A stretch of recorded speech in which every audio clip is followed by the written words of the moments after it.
Paano fill up ng payment setting and tax info sa ating mga Shopee, lalong-lalo na po kapag isa tayong affiliate. Kailangan natin talaga itong fill upan. Ngayon, open lang natin ang Shopee application natin. Tap lang natin ang Me. Scroll down lang natin. I-tap natin dito ang affiliate program. Tap lang natin ang fill now. Ito pong please complete your payment and tax info to receive commission. Ito guys ang payment setting na kailangan po natin guys fill upan para ma-receive natin yung commission. Account type, ilagay lang po natin dito guys itong local individual, age, adult or minor. So sa akin guys is adult. Payment currency, PHP, beneficiary full name. Yung pangalan po natin guys, full name. Tap lang natin itong question mark. May nakalagay po dito na last name, middle name at first name yung ilalagay natin. Lalagay nyo na lang siya guys ng comma or quit. Okay? Then tap na po natin ang okay. Then ilagay po natin ang beneficiary phone number.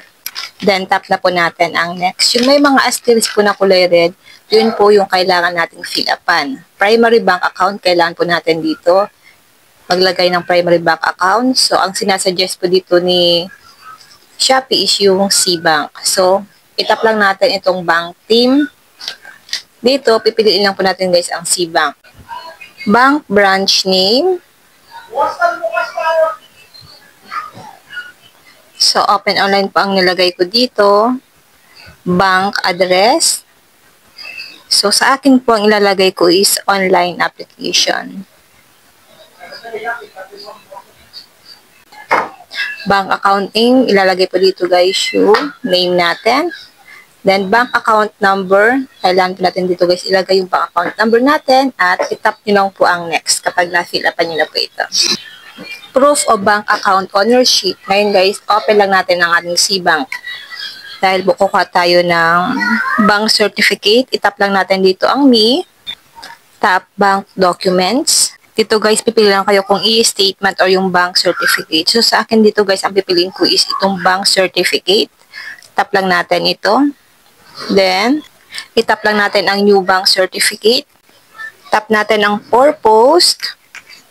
Piliin natin ang business requirement. Tap naman natin itong type of account balance.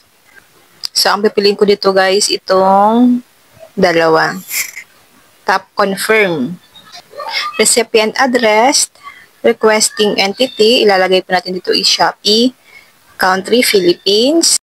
City, municipality, and province, yung lugar po natin ilalagay natin dito. Street address, then yung zip code po natin. Then itap lang natin ang confirm. Ito na po yung bank certificate natin. Screenshot lang po natin dito guys, then i-crop. Then tap na po natin dito ang upload. Tap natin ang photos and videos. Hanapin lang po natin dito guys yung bank certificate natin. I-upload lang natin dito. Then dito naman tayo sa may secondary bank account. Ito po ay optional kasi wala man siyang nakalagay ng mga asterisks, pero pwede niyo po siyang lagyan ng secondary bank account. Kung meron pa po kayo ibang bank account, pwede niyo po siya dito nilagay. So ako guys, fill upan ko lang ito. BIR registered. So pili lang tayo dito kung yes or no, kung naka-registered po yung business niyo. So sa akin po is no.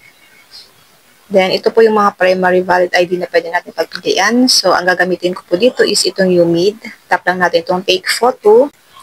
So, pipicturean ko lang po ang aking UMID ID. Then, name of taxpayer. Ilalagay po natin dito guys yung pangalan natin. Then, yung PIN number natin.